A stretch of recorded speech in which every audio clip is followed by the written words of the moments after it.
Hey everyone, welcome back to my new blog. আর আজকের ব্লগটা কিন্তু আমার মাকে নিয়ে স্টার্ট করলাম। ব্লগটা কিন্তু আগের একটা ব্লগ, যেখানে কিনা আমি আর আমার মা গিয়েছিলাম বাগানেতে। কি ভাবছো যে আমি উপরে কেন দেখছি, তাই তো? দেখো গাইজ, এতগুলো নারকেল গাছ কিন্তু একটাতেও নারকেল নেই, কারণ ওই যে বললাম চোরেরা। কদিন আগে তোমাদেরকে একটা শর্ট শেয়ার করেছিলাম যেখানে কিনা আমাদের বাগানে আনার চুরি করে নিয়েছিল।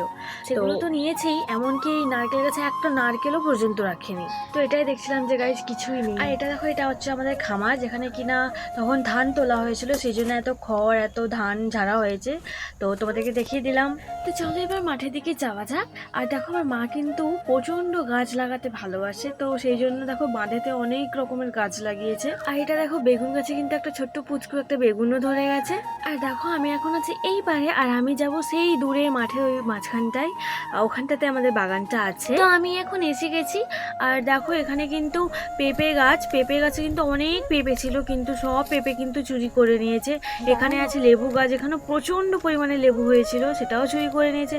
এখানে পেয়ারা গাছ, যেটা কিনা 12 মাসে প্রচন্ড মিষ্টি একটা পেয়ারা গাছ, তো এটাও সব চুরি করে নিয়েছে। আবার অনেকে গরুর ঘাস কাটার নাম করে এসে আমাদের কিন্তু বাগানে সব শাক চুরি করে নিয়ে চলে যায়। চুরি করার যে ব্যাড ম্যানার্স ওরা নিশ্চয়ই জানে না, আর যদি নিশ্চয়ই জানতো তাহলে অবশ্যই চুরি করতো না। আর ওখান থেকে কিন্তু আমার একটা মাসিমণি হাঁক দিচ্ছিল যে আমাকে ভিডিওতে নিয়ে, বাট অত দূর থেকে তো মানে ক্যামেরা ওখানটায় যাবে না, সেই জন্য আমি নিতেও পারলাম না। আর দেখো, এই হচ্ছে আমাদের জমি, যেখানে কিনা কোনো খড় পড়ে আছে। আর অ্যাকচুয়ালি খড় আরে শুকিয়ে গেছে বলেই কিন্তু চোরেরা আসতে পারছে, নাহলে হয়তো ওরা ভিজে কাদায় আসতে পারতো না। আর সিরিয়াসলি গাইজ, মা কিন্তু ভীষণই রেগে গিয়েছিল, সেই জন্য মা ভয়তে বলে আমার কোলার কাঁদিটাও কিন্তু আর থাকবে না, সেই জন্য কোলার কাঁদিটাও কেটে নিয়ে চলে আসবে। তারপর দেখো, মা কিন্তু ফাইনালি গাছ ফেলিয়ে দিয়েছে। আর এখানে কিন্তু প্রচন্ড অনেক কলা ধরেছিল, খুব সুন্দর। আর হ্যাঁ, এর আগেও কিন্তু আমাদের আরো এক কাঁদি কিন্তু চুরি করে নিয়েছিল, তাই এবারেও যদি আমরা না কাটি তাহলে তো এটাও চোরের পেটেই চলে যাবে, সেই জন্য মা আরো বেশি করে কিন্তু কেটে নিয়ে চলে আসলো। আর আমিও ভাবি, চোরেরা কি নিজেরা গাছ লাগাতে পারে না? নিজেরা গাছ লাগালে তো আর চুরি করতে হয় না। তো যাই হোক, যার যেটা কাজ সেটা তো সে করবেই।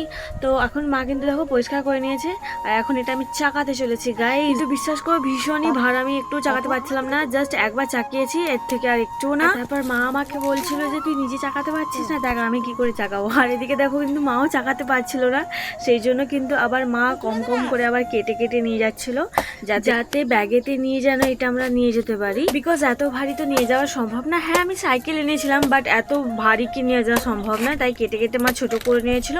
আর দেখো, এখন কিন্তু অনেকটাই সন্ধে হয়ে আসছিল।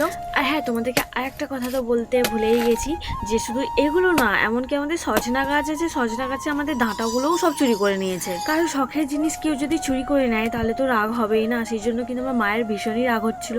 আর দেখো, এখানে এইটাই হচ্ছে সেই সজনা গাছ, যেখান থেকে কিন্তু সব ডাঁটা চুরি করে নিয়েছে। আর আরো একটা পিঁপে গাছ, যেখানে কিনা একটাও কিন্তু ভালোভাবে পিঁপে রাখেনি, সব চুরি করে নিয়েছে। এত দূর অব্দি সব ঠিক ছিল গাছ, কিন্তু এই যে পেয়ারা গাছের কথা বলেছিলাম যে এত সুন্দর পেয়ারা হয়, ওইটা কিনা ওই গাছটা সমেত তুলে নিয়ে যাওয়ার চেষ্টা করা হয়েছিল। এটা ভেবেই কিন্তু আমার ভীষণই হাসি পাচ্ছে। ফল চুরি করে ঠিক আছে, বাট গাছটাকেও কেউ উপরি চুরি করে যে, সেটা আমি ভেবেই আমার হাসি পাচ্ছে। আমার চাইতে পারতো আমি পেয়ারা হলেই নয় দিয়ে আসতাম, গাছটা বা নাই উবড়ানোর চেষ্টা করতে পারতো। চলো গাইস, টাটা, দেখা হচ্ছে নেক্সট ভিডিওতে।